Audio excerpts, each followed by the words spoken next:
What do you do when the very thing meant to save you is what's killing you? What happens when the people paid millions to find the answer are blind to it? Let me tell you, sometimes the person you ignore, the one you treat like a piece of furniture, is the only one who sees the goddamn truth. If you love stories where the underdog shoves the truth down the throats of the arrogant, then you're in the right place. Smash that like button, subscribe, and let me know in the comments. Have you ever been underestimated? 20 of the world's most brilliant medical minds couldn't save the billionaire slowly rotting away in his $4 million hospital suite. But the woman who mopped their floors? She saw exactly what they missed. Victor Blackwell was dying. It was a slow, ugly, and obscenely expensive process. Inside the ultra-exclusive wing of Sterling Heights Medical Center, a place where money bought the illusion of immortality, machines beeped a frantic, useless rhythm. An army of specialists, men with degrees from Harvard and Yale hanging like trophies on their office walls, frowned at charts and muttered incomprehensible jargon. They were the best. They were stumped. And death, unimpressed by their pedigrees, was creeping closer. Into this theater of medical failure slipped Angela Beaumont, as invisible as the sterile air. The night shift was her domain, a kingdom of shadows and silence where fewer eyes existed to look straight through her.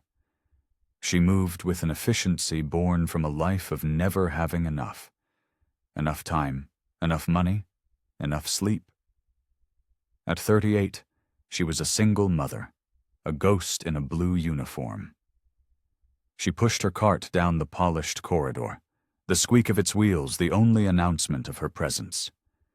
The air in Blackwell's suite was a cocktail of antiseptic, the faint, expensive cologne clinging to his silk sheets, and something else. Something wrong. A subtle metallic tang that coiled in the back of her throat. Her mind, a place where dormant chemistry knowledge lay filed away but never forgotten, jolted with a terrifying recognition. She froze mid-wipe, her hand hovering over a mahogany panel designed to hide a ventilator. Her eyes, trained to notice the details others missed, scanned the man in the bed. It wasn't just his sallow skin or the shallow, ragged breaths. It was the specific, almost jaundiced yellowing of his fingernails, the peculiar, patchy pattern of his hair loss. Not the typical male baldness, but something more alien, more sinister. And then she saw it. A subtle, almost imperceptible discoloration along his gums. Her heart hammered against her ribs, a frantic drumbeat against the quiet hum of the machines. The pieces clicked into place, forming an image as clear and horrifying as a slide under a microscope. The metallic scent, the neuropathy they kept mentioning in their hushed conferences, the gastrointestinal chaos, the alopecia. It wasn't a cascade of mysterious, unrelated symptoms. It was a classic textbook presentation. Angela Beaumont knew, with a certainty that chilled her to the bone, exactly what poison was killing Victor Blackwell. But who in God's name would listen to a housekeeper when 20 of the world's most celebrated doctors were failing? Sterling Heights Medical Center wasn't just a hospital, it was a monument to wealth. The luxury wing, where Victor Blackwell was a long-term resident, felt more like a Four Seasons hotel than a medical facility. The equipment was state-of-the-art, but it was discreetly hidden behind polished wood and ambient lighting. The tech billionaire had paid a fortune for this privacy, demanding America's top diagnostic minds convene to solve the riddle of his mysterious decline. And for all their brilliance, they were getting nowhere. Angela continued her methodical dusting, her movements economical, a habit formed from years of racing the clock to get home to her kids. She was invisible, and she used it to her advantage. Her eyes missed nothing. While the doctors saw a collection of baffling symptoms, Angela saw a pattern. She categorized, she analyzed, she connected dots they hadn't even noticed were on the page. 10 feet away, Dr. Thaddeus Reynolds addressed his team. He was the archetype of medical authority. Silver-haired, Harvard-educated, with a resonant voice that never needed to be raised to command a room. He exuded an aura of intellectual superiority that intimidated patients and junior doctors alike. "Gentlemen, we've exhausted conventional pathways," he announced, his tone crisp with frustration. "Mr. Blackwell's symptoms continue to defy standard diagnosis. His liver function is deteriorating at an alarming rate. The neurological symptoms are worsening. We must begin to consider more exotic approaches." Angela kept her head down, her focus seemingly on a stubborn smudge on a glass tabletop, but her ears were wide open. It was a skill she'd perfected back in college, absorbing complex chemistry lectures while taking meticulous notes, long before life had violently intervened and ripped her from that path. 15 years ago, Angela had been the star of the chemistry department at Johns Hopkins, a scholarship student on a fast track to a career in medical research. She had a gift, a way of seeing the world as a series of intricate chemical reactions. Then came the phone call, the screech of tires on wet pavement, and a car accident that left her 2 parents dead and her 3 younger siblings needing someone to raise them. She withdrew from her honors program mid-semester, making a promise to herself and her professors that she would return. It was a promise she had never been able to keep. "The cleaning staff needs to finish up quickly," Dr. Reynolds said, his gaze flicking past Angela as if she were a lamp. His words weren't addressed to her, but at her, a verbal dismissal that erased her from the room. "We have important matters to discuss." Angela nodded, her face a neutral mask, hiding the familiar bitter sting. They saw the uniform, not the mind inside it. They saw her function, not her potential. She had never let go of her passion, though. She devoured library books, watched online lectures during her lunch breaks, and read scientific journals she could access through the hospital's public Wi-Fi. She had the knowledge, just not the credentials. As she wiped down the surfaces near his bed, her eyes caught a glimpse of Blackwell's chart. The words leaped out at her: peripheral neuropathy, alopecia, severe digestive issues. They were classic presentations, but the specialists were so focused on finding a single exotic disease that they were misattributing them to separate, unrelated conditions. They were looking for a unicorn, while a horse was kicking down the barn door. Dr. Reynolds swept past, his expensive suit jacket brushing her aside without a hint of acknowledgement. Angela instinctively stepped back, melting into the background, becoming part of the furniture. "He walks past me every single day like I'm part of the wall," she thought, a flicker of anger hardening her resolve. "That's why he'll never notice what I see." Her gaze shifted from the chart to Blackwell's personal items, meticulously arranged on the bathroom counter. Expensive grooming products, a testament to a life of curated luxury. Her eyes landed on a particular jar of hand cream. It was an exclusive, imported brand. She noted its position. It had been moved since she'd cleaned yesterday. Not just used, but repositioned. Someone had made a point of moving it. Angela filed the tiny observation away. In chemistry, the smallest, most insignificant inconsistency often held the key to the entire equation. The suite door swished open, and a man in a perfectly tailored suit entered. His visitor badge identified him as Jefferson Burke. Angela recognized him instantly from business magazines. He was Blackwell's biggest rival, the Pepsi to his Coke, a man he had battled in the marketplace for years. Now, in a twist of public relations genius, Burke was playing the role of the supportive friend during his rival's tragic illness. "Victor's resting," Dr. Reynolds informed him, his voice softening with the deference reserved for the wealthy. "His condition, I'm afraid, has not improved." "I brought his favorite hand cream," Burke replied, his voice smooth as silk. He placed an elegant black jar on the nightstand, identical to the one in the bathroom. Imported from Switzerland. It's a small comfort, I know, but he insists it's the only brand that doesn't irritate his sensitive skin. Angela watched, unseen, from the hallway. She noted how Burke positioned the jar, turning the label just so, ensuring it was prominent, that it would be seen and used. There was something in the careful, deliberate placement that triggered her analytical mind. It was too precise, too insistent. A performance for an audience that didn't know it was watching a show. Later, while cleaning an adjacent utility closet, Angela overheard two residents discussing Blackwell's case in hushed, frustrated tones. "Strangest symptom progression I've ever seen," the first one said. "It's like he has 5 different diseases at once. Nothing connects." "Reynolds is convinced it's some kind of rare autoimmune cascade," replied the second. "But the tests keep coming back inconsistent. Meanwhile, the richest man in the tech world gets weaker and weaker while we chase our own tails." Angela paused, the mop handle cold in her hands.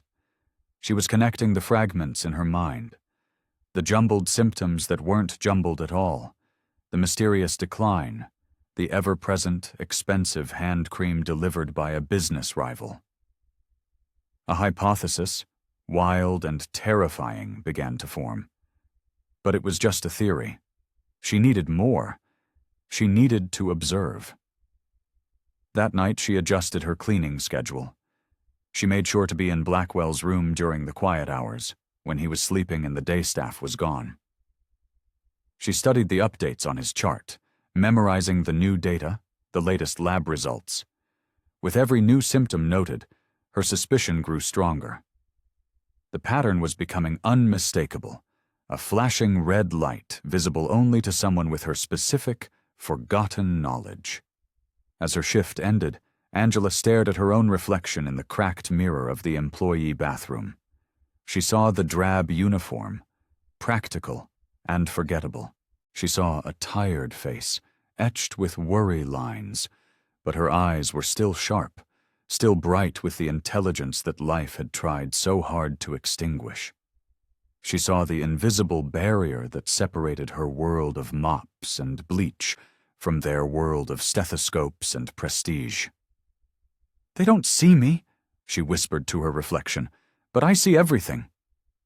The piercing shriek of alarms erupted at 2:17 a.m. A voice over the intercom, tight with urgency, announced a code blue in the Blackwell suite. Angela, cleaning the room next door, heard the thunder of footsteps as doctors and nurses rushed past. Victor Blackwell had taken a sudden, catastrophic turn. Her work forgotten, she crept to the doorway, her heart pounding in her chest. Through the partially opened door, she watched the controlled chaos unfold. "Liver enzymes are critical. Kidney function is dropping fast. Neurological responses are minimal," a young resident reported, his voice cracking under the pressure. Dr. Reynolds strode into the room, his authority radiating like a physical force. "Run a full toxicology panel again, now. Something is causing this cascade failure, and I want to know what it is."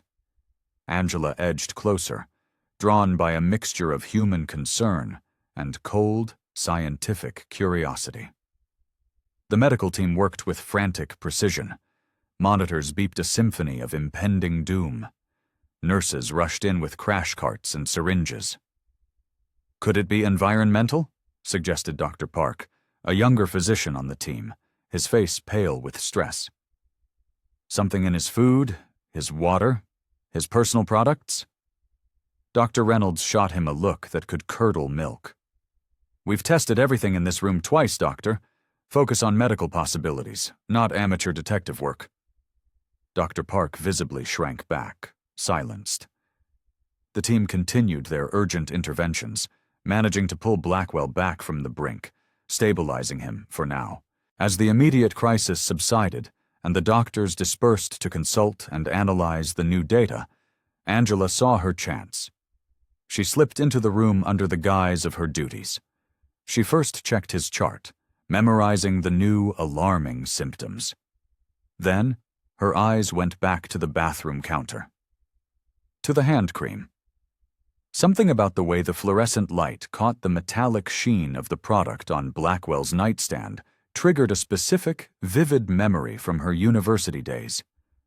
A lecture slide in a toxicology course, a discussion of heavy metal poisoning, thallium. She moved closer to the bed, her breath held tight in her chest. She examined Blackwell's fingernails under the harsh light. The discoloration, the subtle pattern. It was distinctive. The unique quality of his hair loss, the abdominal pain that had been dismissed as a digestive issue. She inhaled sharply, a gasp of pure, horrified certainty. The symptoms didn't just match thallium poisoning. They were a perfect textbook case, exactly as it had been described in her old toxicology textbook. How? How could 20 of the country's top specialists have missed something so classically presented? Her mind raced. She had to tell someone. She hesitated, then approached Sarah, a night nurse with whom she'd built a friendly, if superficial, rapport over shared coffee breaks. "Excuse me, Sarah," Angela said quietly, trying to keep her voice from shaking. "I know this is going to sound crazy, but has anyone checked Mr. Blackwell for thallium poisoning? His symptoms, they match it exactly." Sarah's expression, usually friendly, curdled into one of patronizing dismissal. "Angela, I know you mean well, but please, these are the top specialists in the country. They've run every test imaginable." "But the pattern," Angela started, desperate to make her understand. "If you're done eavesdropping on medical conferences, the bathroom floor needs cleaning," Sarah interrupted, her voice turning cold and sharp. "Leave the medicine to the doctors." Angela stepped back as if slapped, her cheeks burning with humiliation. She returned to her cart, the familiar crushing weight of dismissal settling on her shoulders. But beneath the sting of rejection, her certainty crystallized into something hard and unshakable. She knew what was killing Victor Blackwell. The only question now was, would she be willing to risk her job, the only thing keeping her family afloat, to make someone listen?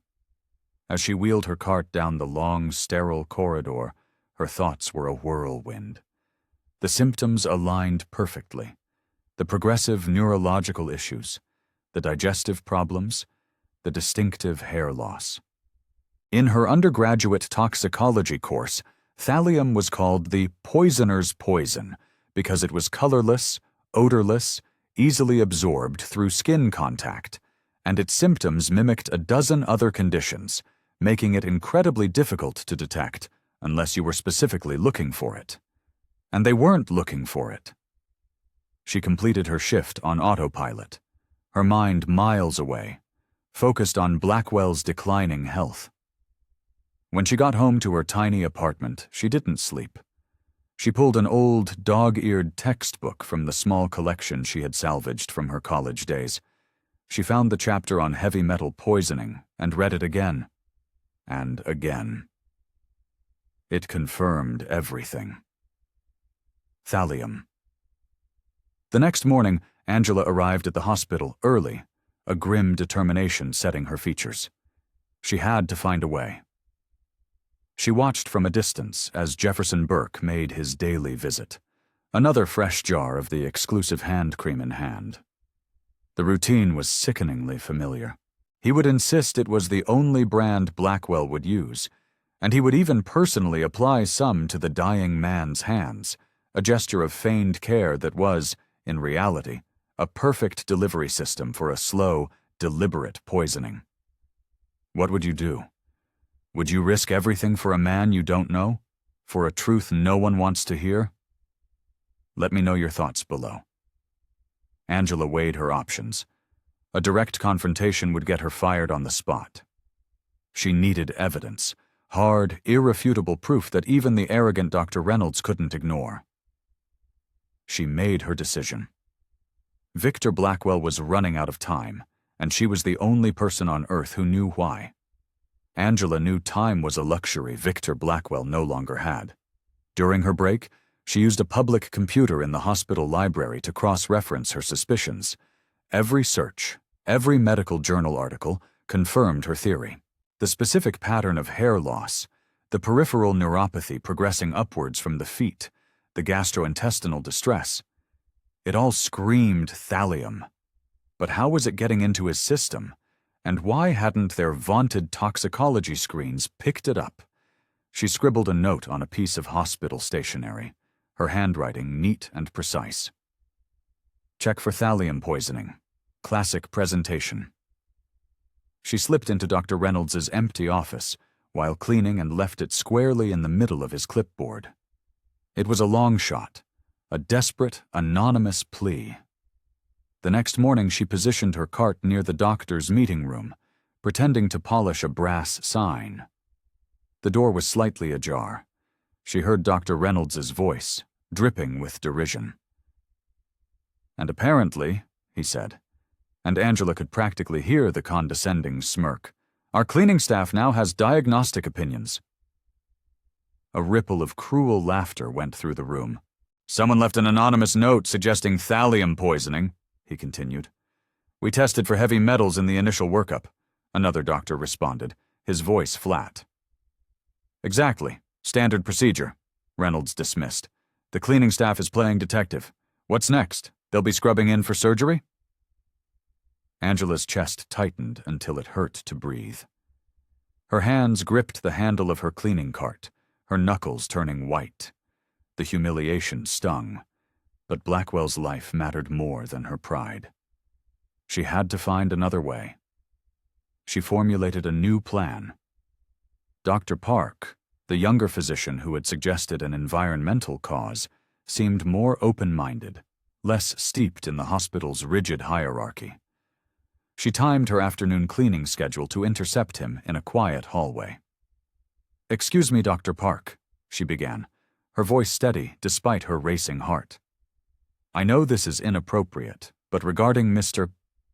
Blackwell, I strongly believe he's suffering from thallium poisoning. The symptoms match perfectly." Dr. Park's expression shifted from surprise to acute discomfort. "That's an interesting theory, but as you heard, we've already tested for heavy metals." "Standard tests might miss it," Angela pressed, "especially if it's being administered consistently in small doses over a long period. It's in his hand cream, the one Mr. Burke brings." "I appreciate your concern," he interrupted, glancing at his watch, clearly desperate to escape the conversation. "But I really have to be somewhere. Perhaps you could mention it to one of the nurses." He walked away quickly, leaving Angela standing alone in the hallway, invisible once more. Her desperation was turning to dread. Later that evening, as she cleaned near the security desk, the head of security approached her. "Miss Beaumont," he said, his tone leaving no room for argument, "we've had reports of you, interfering with medical matters. This is your only warning. Know your boundaries, or there will be consequences." The threat was clear. She needed irrefutable proof, something even Dr. Reynolds couldn't dismiss, but getting it meant crossing lines that could cost her the job that fed her children. That night, alone in the stark light of the employee break room, Angela made her decision. Victor Blackwell had days, maybe hours, left. Her job security couldn't outweigh a human life. She formulated a new, terrifyingly risky plan, drawing on the deep well of chemistry knowledge that had lain dormant for 15 years. It would require common cleaning supplies, unauthorized access to a lab, and perfect split-second timing. Tomorrow she would force them to see what they'd missed, or she would lose everything trying. Jefferson Burke visited again that afternoon. His visit was brief, only 15 minutes, but he made sure the new jar of hand cream was prominently placed. Angela observed from the hallway as he encouraged the day nurse to apply it generously to Blackwell's dry hands and arms, a gesture of profound comfort and profound evil. After Burke left, Angela entered the suite to perform her routine cleaning. She carefully studied the cream's container. The expensive packaging was flawless, but the product itself. When she examined it closely, it had a faint, almost imperceptible metallic sheen. She had to get a sample. Taking it openly was impossible. She waited for the chaos of the nursing shift change, a brief window when the room would be momentarily unattended. With practiced efficiency, her movements swift and silent, she used a sterile cotton swab to transfer a small amount of the cream into a clean specimen container she'd borrowed from a supply room. The container vanished into the deep pocket of her uniform. That evening, Angela picked up her children from her neighbor's apartment. 12-year-old Marcus and 14-year-old Tasha were used to her exhaustion, to homework done without her help, to dinners they often had to prepare themselves when her shifts ran long. "Mom, are you okay?" Tasha asked, her perceptive eyes noting the deep-seated tension in her mother's face. "Just a complicated situation at work, honey," Angela replied, forcing a smile that didn't reach her eyes. "Nothing for you to worry about." After the children were asleep, Angela spread her materials across the small kitchen table. Her old toxicology textbook, printouts from medical journals, and her own handwritten notes on Blackwell's symptoms. The pattern was undeniable. Why couldn't 20 specialists see it? Because they weren't looking for it. Because thallium poisoning was rare, archaic, a relic of Cold War spy novels. Because they had run standard panels that would miss gradual cumulative exposure. Because they couldn't conceive of a billionaire being slowly murdered by a trusted friend. And because, most of all, no one listened to the housekeeper. Angela stared at her blue uniform hanging on the back of the door. It was the physical embodiment of her invisibility. Tomorrow she would risk everything to tear that cloak of invisibility to shreds. She would force them to see both the poison and the person who had found it. She arrived early for her shift, carrying a small, innocuous bag alongside her usual supplies. Inside were baking soda, aluminum foil, and a few small glass containers from the cafeteria. To anyone else, they were random items. To a chemist, combined with standard cleaning solutions, they were the ingredients for a rudimentary but effective test for thallium. First, she needed to confirm the progression. During the morning rounds, she timed her cleaning to overhear the doctor's discussion of Blackwell's latest symptoms. The neuropathy was worse, now affecting his speech. The distinctive hair loss pattern was more pronounced. He was deteriorating rapidly, even with their supportive care. It was now or never. In a cramped, windowless maintenance closet, Angela worked quickly, her hands steady, her mind clear. She mixed the solutions with a practiced precision that felt like a ghost of her former life. The makeshift chemistry setup, a glass jar over a can of sterno, was a world away from the sophisticated equipment in the hospital's main lab. Yet the principles were the same. She had performed similar tests in university labs, earning top marks for her accuracy and resourcefulness. She introduced the sample of hand cream. She watched. And she waited. Then it happened. The telltale color change, the formation of a specific precipitate, a positive reaction for thallium. She quickly photographed the results with her cheap smartphone. Next, she went to the nurse's station and, under the pretense of looking for a cleaning schedule, reviewed Blackwell's visitor log. The pattern was damning. Jefferson Burke's visits, always bringing the same gift, correlated perfectly with the escalation of Blackwell's symptoms. At 2 p.m., she overheard a nurse say there was an emergency conference in Blackwell's suite. All 20 specialists would be there. His condition had become critical. It was her moment. She changed into a freshly laundered uniform, straightened her name badge, and gathered her evidence. The photo of the positive test result, a copy of the visitor logs, her timeline of his symptoms, and the printouts from the medical journals. She rehearsed her explanation in her mind, drawing on toxicology knowledge she had memorized years ago. The doctors were gathered in Blackwell's suite, the tension in the room thick enough to taste. Dr. Reynolds stood at the center, grimly presenting the latest failed interventions. Angela knocked once, firmly, and entered without waiting for permission. 20 pairs of startled, annoyed eyes turned toward her. Dr. Reynolds's expression curdled from surprise to pure irritation. "This is a closed medical conference. The cleaning can wait." "Mr. Blackwell is dying of thallium poisoning," Angela stated, her voice ringing out, clear and steady, belying the frantic pounding of her heart. "And I can prove it." Dr. Reynolds's face hardened. "Security," he began, reaching for the phone. "The symptoms match perfectly," Angela continued, stepping forward and laying her evidence on the conference table with a defiant slap. "Progressive ascending peripheral neuropathy, distinctive alopecia, abdominal pain, cognitive decline. It is a classical presentation." She pointed to the photo on her phone. "I confirmed the presence of thallium in his hand cream. The imported Chamberlain brand he uses every day. It's being absorbed through his skin.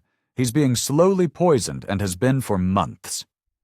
"This is absurd," Dr. Reynolds snapped, his face flushing with anger. "You are a housekeeper, not a physician." "I was a chemistry honors student at Johns Hopkins before my life took a different path," Angela responded, her gaze locked on his, refusing to back down. "The poison is being introduced through the hand cream brought by Jefferson Burke during his regular visits. The timeline of his visits matches the progression of the symptoms perfectly." She laid out her evidence with methodical precision, pointing to the visitor logs, then to her chart of symptom progression. Her explanation was precise, scientific, and irrefutable, drawing on a depth of toxicology knowledge that left them stunned. "Your standard heavy metal panels would miss it," she explained, her voice gaining strength. "Because the poisoning is gradual. It's designed to maintain levels just below the typical detection thresholds of a broad-spectrum test. But the cumulative effects are textbook." A complete, shocked silence fell over the room. Dr. Reynolds opened his mouth to object again, then closed it, his eyes drawn against his will to the evidence she had laid out. Dr. Park, the young physician she had approached earlier, leaned forward, his eyes wide. "She's right," he whispered, almost to himself. It actually makes perfect sense with the symptom progression. The tests we ran, they might indeed miss gradual cumulative exposure." Another specialist, an older neurologist, nodded slowly. "The hair loss pattern and the nature of the neuropathy, it is consistent with thallium toxicity." The silence deepened as 20 brilliant minds were forced to confront the colossal truth of what they had missed, and, more shockingly, who had found it. "It's thallium poisoning," Angela concluded quietly, her voice the only sound in the room. "The symptoms are textbook. You just have to know what you're looking for." "Do you think they'll finally listen? Or will they try to bury her discovery to save their own careers? This is where it gets intense.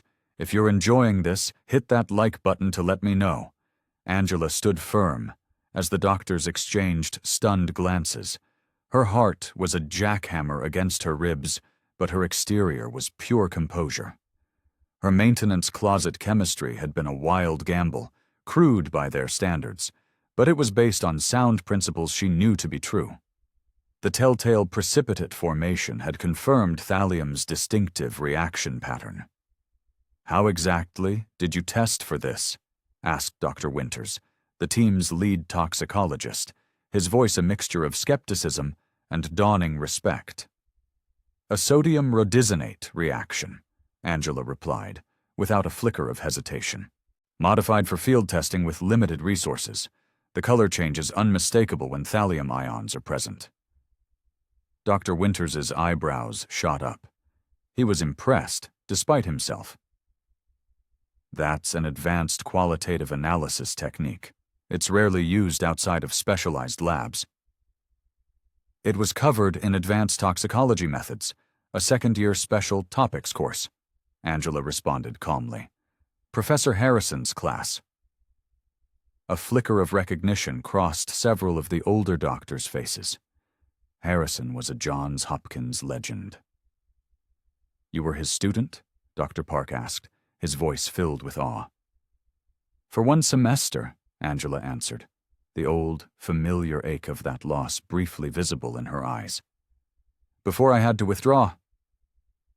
Dr. Reynolds, his arrogance finally cracking, examined her improvised test results with a grudging, focused attention. His expertise was vast, but he couldn't deny the logic of the evidence before him, however unorthodox its source.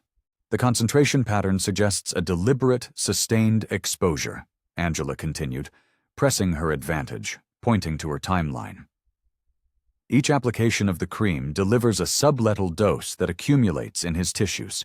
The symptoms escalate in perfect correlation with Jefferson Burke's visits. The dynamic in the room had fundamentally shifted.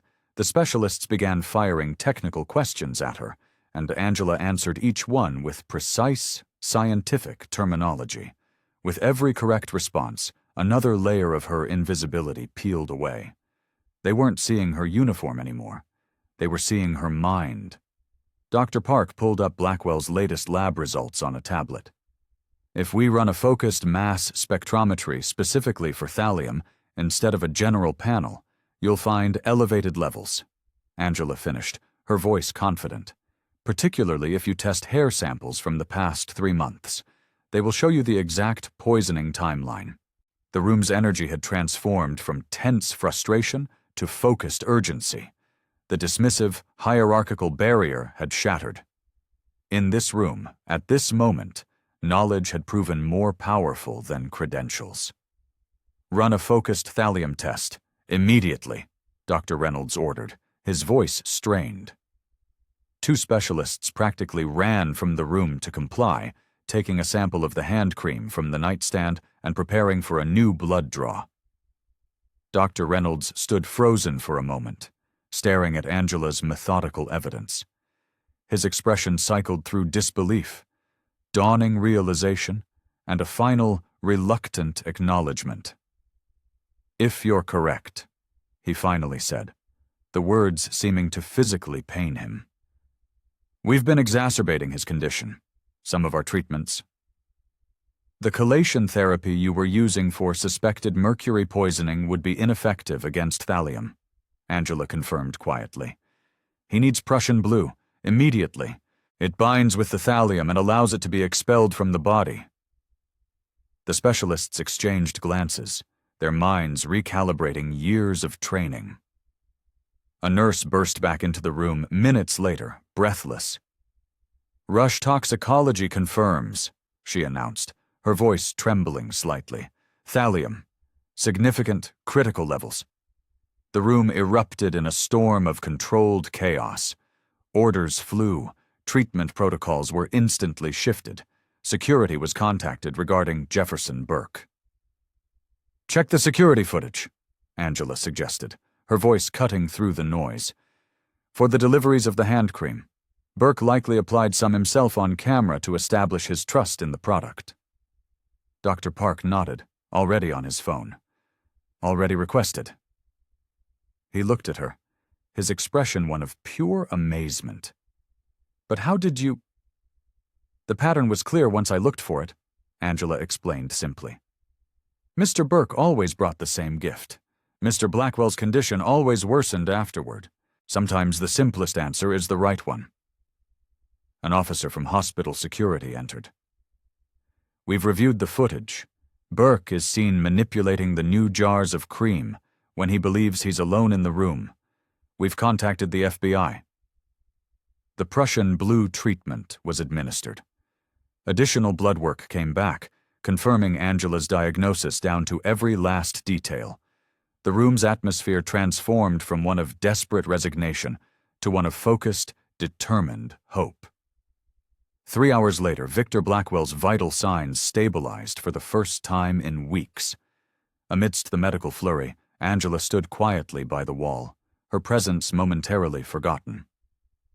Dr. Reynolds approached her, his tall frame seeming less imposing now, his certainty stripped away.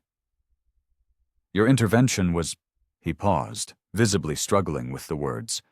"Correct, completely correct." Angela simply nodded, maintaining her professional composure despite the flood of validation washing through her. "How?" he asked, genuine confusion in his voice. "How did you see what 20 of us missed?" "I'm invisible," Angela replied, the words holding no bitterness, only fact. "I observe without being observed. I see patterns without the burden of preconceived theories.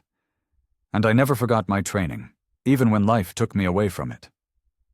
Dr. Reynolds nodded slowly. "I owe you an apology," he said, the words quiet but clear. "We all do." Before he could continue, one of the monitors indicated that Blackwell was regaining consciousness. The room hushed as the billionaire's eyes fluttered open for the first time in days. "What?" Blackwell whispered, his voice a dry rasp. "Happened?" Dr. Reynolds stood at his bedside. A critical moment of choice played across his face. Claim the victory or acknowledge the truth. He straightened his shoulders. "You were being poisoned, Mr. Blackwell. With thallium. We missed it. All of us." He turned and gestured toward Angela, still standing by the wall. "This is Angela Beaumont. She solved what 20 of the world's best specialists couldn't." A profound silence filled the room. Every eye, every multi-million-dollar intellect, turned to the housekeeper. Blackwell's weak gaze found hers. "Thank you," he whispered, the words faint but filled with a universe of gratitude. "For seeing me when they couldn't." The silence broke as Dr. Park began to applaud, a slow, steady clap.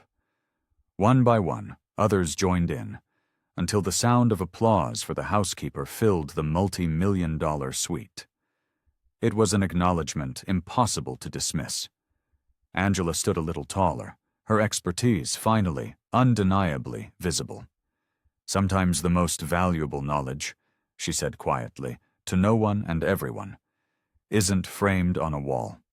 The momentary triumph was interrupted as 2 FBI agents arrived, their expressions professional and focused. They spoke briefly with hospital security, then requested statements from key personnel. That included Angela. "We need to understand exactly how you identified the poisoning, Ms. Beaumont," Agent Ramirez explained, treating her with the same deference she afforded the specialists. "I recognized the symptom pattern from my toxicology training," Angela explained calmly, "and then confirmed my hypothesis through chemical testing." "And your background is in chemistry?" the agent asked, looking at her uniform. "An incomplete degree. I was forced to withdraw for family reasons." The agent nodded, his expression not dismissive but impressed. "Your observation may have saved Mr. Blackwell's life and provided the crucial evidence we need for prosecution." As the federal investigation intensified, the medical staff continued administering the antidote. Angela watched as Blackwell's vital signs on the monitor strengthened hour by hour, tangible proof of her diagnosis. Dr. Park approached and offered her a chair. "You should sit. You've been standing since this all began." The simple courtesy, offering a seat to someone usually expected to remain standing and unobtrusive, symbolized the tectonic shift that had just occurred. "Thank you," Angela accepted quietly. "Your chemistry background?" Dr. Park asked, sitting beside her. "What was your focus?" "Toxicology and organic analysis," she replied. "I was researching new detection methods for environmental contaminants." "You would have made an exceptional diagnostician," he observed, shaking his head in wonder. "Life had other plans," she responded, without a trace of self-pity. As evening approached, Angela prepared to complete her regular duties, a creature of habit. Dr. Reynolds intercepted her near the supply closet. "Ms. Beaumont," he began awkwardly, "hospital administration has been informed of your contribution. They've authorized paid administrative leave while you assist the FBI with their investigation." The subtext was clear. They couldn't have someone who had just demonstrated such world-class expertise returning immediately to cleaning floors. The status quo had been irreparably disrupted. Angela nodded, understanding the complex recalibration occurring within the hospital's rigid hierarchy. "I'll finish my current duties first." Dr. Reynolds looked startled, then nodded with a newfound respect. As she completed her shift, Angela noticed the atmosphere had changed. There were nods of acknowledgement from doctors who had previously looked through her. There were congratulatory smiles from nurses. Her invisibility had been permanently shattered. When she finally left the hospital that night, Angela paused in the parking lot and looked up at the illuminated windows of Victor Blackwell's suite. Inside, a man was alive because of her. The thought brought not pride, but a quiet, clean satisfaction. The simple, profound rightness of truth revealed. The FBI moved swiftly. Jefferson Burke was taken into custody. Initial questioning revealed a motive of desperate corporate espionage, a slow, insidious poisoning designed to incapacitate Blackwell and force him to step down before a massive merger, allowing Burke's company to swoop in. Back at the hospital, Angela found herself in a small conference room, recounting her observations to federal agents who treated her not as a housekeeper, but as a key witness and expert consultant. "You identified the poison, the delivery method, and the suspect through observation alone," Agent Martinez clarified, her pen poised over her notes, her tone one of undisguised admiration. "I combined observation with chemical testing and my background knowledge," Angela corrected gently. "The pattern was clear once I knew what to look for." "You saved a life and caught a would-be murderer, Ms. Beaumont," the agent stated. When the interview concluded, Angela stepped into a subtly transformed world. Nurses nodded. Doctors made eye contact. The whispers that followed her down the hall were no longer about hospital gossip, but about her. That's her, the one who outsmarted 20 doctors. She worked her shift with the same quiet efficiency, but her invisible shield had dissolved. People saw her now. Over the following days, the hospital administration grappled with an unprecedented problem. Her job title was still Environmental Services Technician, but she was repeatedly being consulted by the toxicology department on Blackwell's recovery. At home, she explained the situation to her children. "So you solved a mystery the doctors couldn't?" Marcus asked, his 12-year-old eyes wide with wonder. "I noticed something they overlooked," Angela corrected. "Sometimes being in a different position lets you see things others miss." Tasha, more perceptive at 14, understood the deeper implications. "Will things change now, Mom? Will they respect you?" Angela considered it. "Respect isn't given permanently," she said. "It's earned. But yes, something has shifted." A week after her diagnosis, Angela was summoned to the administrative offices. The hospital's chief of medicine, Dr. Eleanor Matthews, greeted her not as an employee, but as a colleague. "Ms. Beaumont, your actions have placed this institution in an unusual position," Dr. Matthews began, choosing her words carefully. "You demonstrated exceptional medical knowledge while working in a non-medical capacity. The administration's dilemma was obvious. They couldn't ignore her, but fully acknowledging her would mean admitting the systemic flaws and prejudices that had kept her invisible for so long. The board has authorized a commendation and a significant bonus," Matthews continued, "and we would like to discuss potential opportunities here at the hospital that might better utilize your scientific background." It was a carefully calibrated offer, recognition without revolution. "I appreciate that," Angela replied evenly. "Mr. Blackwell has also expressed his interest in speaking with you once he's sufficiently recovered." A month later, a message that felt like it was from another reality arrived. Victor Blackwell requested her presence at his corporate headquarters downtown. She took time off, dressed in her best non-uniform clothes, and entered the gleaming steel and glass tower of Blackwell Innovations. Unlike the hospital, where she had navigated the corridors like a ghost, here she was escorted with deference. The executive floor was a world of quiet power. A recovered Blackwell, thinner, paler but crackling with a renewed energy, rose from behind a vast mahogany desk. "Ms. Beaumont?" He greeted her, his voice firm. "Please sit. I've wanted to thank you properly since I regained full consciousness." Angela sat, acutely aware of the surreal role reversal. The man whose room she had once cleaned was now offering her a seat in his inner sanctum. "I'm glad you're recovering well, sir," she said. "Recovering understates it," he said, his eyes intense. "I'm alive, because you saw what no one else did." He studied her for a long moment. "Dr. Reynolds explained your background. Chemistry prodigy, scholarship student, education cut short by family tragedy." Angela was surprised they had delved so deep. She simply nodded. "Intelligence like yours shouldn't be wasted," Blackwell continued, his voice resonating with purpose. "I've spent the last month establishing a foundation. Its mission is to support brilliant minds who have faced financial and systemic barriers to education. You were the inspiration. You will be its first recipient." Wuton. He slid a thick folder across the desk.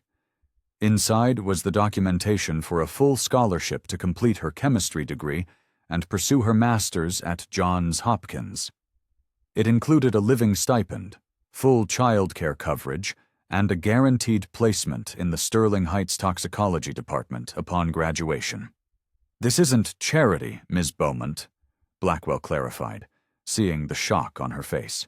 "It's an investment in exceptional talent. The hospital has already approved your position. Part-time during your studies, full-time after you graduate. Frankly, they're rather eager to have your expertise officially on their payroll." Angela's fingers traced the edge of the documents. Dreams she had buried under 15 years of grief and duty were suddenly, tangibly real. "My children," she began, the practical worries still present. "The stipend covers everything," Blackwell assured her. "All the obstacles have been addressed. The only question is, are you ready to reclaim the path you were forced to leave?" That evening, Angela sat with her children and explained how their lives were about to change. "You saved a billionaire, Mom?" Marcus asked, his voice filled with disbelief. "I used knowledge I never stopped building," she corrected gently. "And now, we have a new chapter ahead." 2 weeks later, Angela walked through the main doors of Johns Hopkins University. Not the service entrance, but the grand main doors. She had a student ID in her hand for her morning classes and her new hospital intern badge for her afternoon work in the toxicology lab. In the hallways, Dr. Reynolds would nod stiffly at her, a gesture of professional courtesy that had replaced his former dismissal. Dr. Park became a friend and an advocate, helping her navigate the transition from support staff to specialist in training. On her first day assisting with a difficult toxicology case, Angela stood in the laboratory, surrounded by the gleaming equipment she had once only been allowed to dust. The crisp, white lab coat felt both foreign and completely natural. The weight of a dream deferred, but never denied. She picked up the patient file and began her analysis, bringing to the problem not just her scientific training, but the unique, hard-won perspective of someone who had learned to see what everyone else overlooked. Someone who understood that wisdom could be found in the most unexpected places, and that sometimes the most valuable insights come from those society has trained itself not to see. The journey wasn't seamless. Old hierarchies die hard. But Angela met every challenge with a quiet dignity, letting her brilliant work speak for itself. The Blackwell Foundation, inspired by her story, flourished, identifying other talented people whose potential had been sidelined by life. 6 months later, Angela stood at a podium at a hospital-wide conference on new diagnostic approaches. She looked out at an audience of doctors, including a humbled Dr. Reynolds. "Observation doesn't require credentials," she began, her voice clear and confident. "Sometimes the most valuable insights come from those trained to be invisible, who see what others overlook precisely because they move through the world differently." 1 year after saving Victor Blackwell's life, she attended the inaugural ceremony for the Beaumont Scholarship for Scientific Excellence, a permanent endowment for individuals returning to science after career interruptions. As she stood to acknowledge the applause, she saw Dr. Reynolds in the crowd. Their eyes met. He nodded respectfully, a gesture acknowledging not just her triumph, but his own profound education. 2 years after the diagnosis that changed everything, Angela stood in her graduation gown, 40 years old, her children beaming from the audience.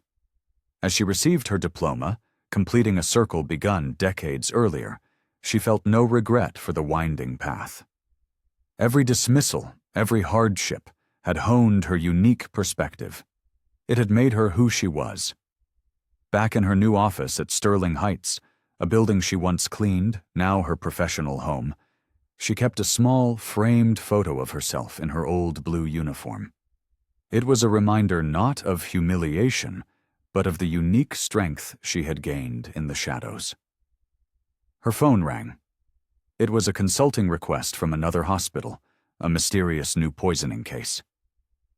She picked up, ready to apply both her formal training and her hard-won wisdom.